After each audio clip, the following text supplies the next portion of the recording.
Right now, the House Foreign Affairs Committee holding a hearing on turbulence in the Middle East. This as Reuters reports that gunfire at the site of the suspected gas attack in Syria has been delayed, and it has delayed the arrival of chemical weapons inspectors. Let's bring in Tom Rogan.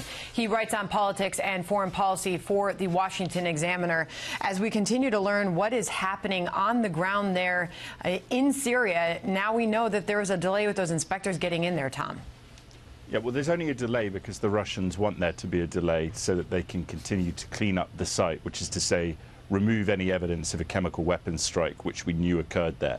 We know they're cleaning up the site. I think President Trump, as far as is feasible, should declassify that information, and he should get Nikki Haley to confront the Russians at the UN, as Adlai Stevenson once did with the Cuban Missile Crisis, because they're playing games over the bodies of dead children and the lung matter of dead children.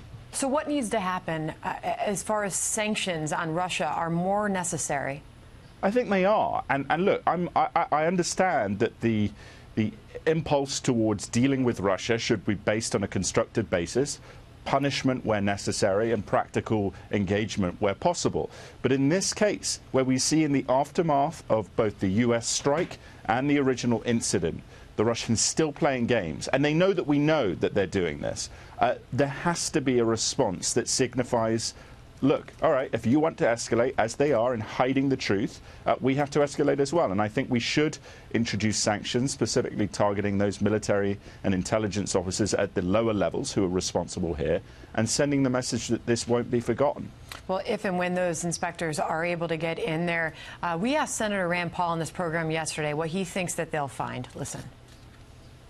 I think this is a real question, and I think that Assad is either the dumbest dictator on the planet Earth or he didn't do it. Because you think about it, they've been winning the war for over a year. The only thing that galvanizes world opposition to the Assad regime, the only thing that gets us involved at all is the use of chemical weapons. Your response, Tom? Well, I mean, I just, honestly, I think it's embarrassing because he knows better than Rand Paul is a bright guy. He goes to his briefings on the Senate Foreign Relations Committee. He knows that's not the case. He you know, as a senator, he is entitled to privileged information. I wish that he would talk to some of his colleagues on the Intelligence Committee. Perhaps then he would get a better insight. But it's simply not true. And again, you know, the reason that Assad does this with Putin and why they're going to do it again is that they think there are no feasible consequences to it.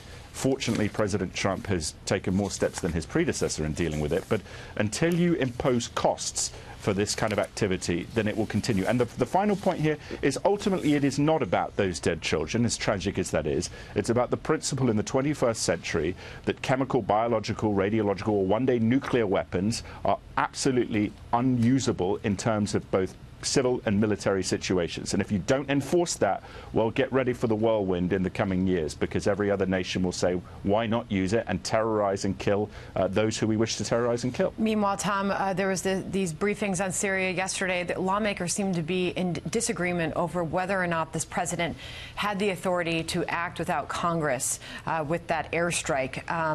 And there's reports that Defense Secretary Jim Mattis wanted some sort of congressional approval or notification. We're not quite sure at this point, but that seems to be coming out of that meeting before that strike happened in Syria, and he was overruled. Have you been able to dig into this anymore?